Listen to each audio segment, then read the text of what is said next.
General, you better keep an eye on me. That bugle may, man, I have to touch history. Wow. I served with Rick Rescorla in 1971 till about 1972. I was with the 2 of the 338th up in Waukegan, Illinois.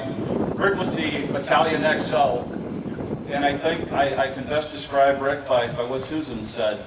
You could be in a room with 15 or 20 other people, and you'd remember Rick of all of them. He was that kind of a guy. I wasn't with the unit too long, and he saw my first cav patch and made it a point to come over and welcome me to the unit. We talked a little bit about Vietnam and a little bit about what he did, a little bit about what I did, and that was about the end of it.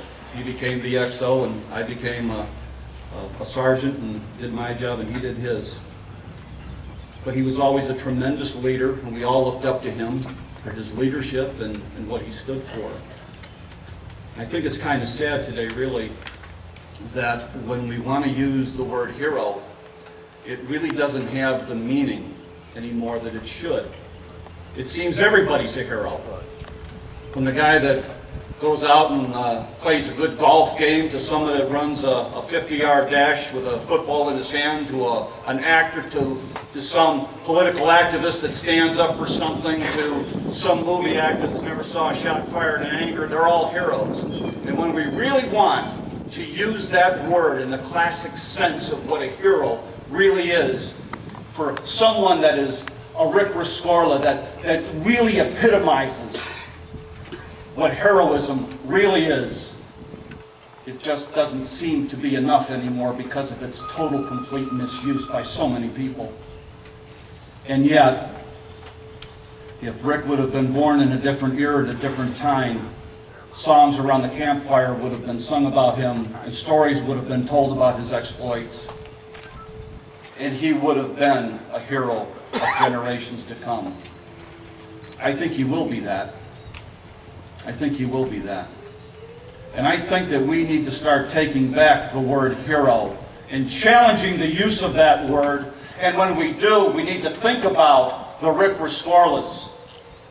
And when we hear someone say that so-and-so is a hero of the gridiron, we need to say, no, no, no, you don't understand. Rick Rescorla was a hero. That's what real heroism is. In closing, I want to say thank you to all of you men and women who are serving your country.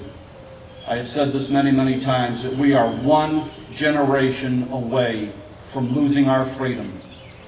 The day comes, when the day comes, that young men and women like you here in uniform fail to step forward, we will cease to exist as a nation. I would like you, as you remember your training and as you go on your way, that you come here to this museum and that you pay your respects to Rick Rescorla and all the others that have been in harm's way before you. They give you great shoes to fill, but I know that you will do that because you are Americans. Thank you.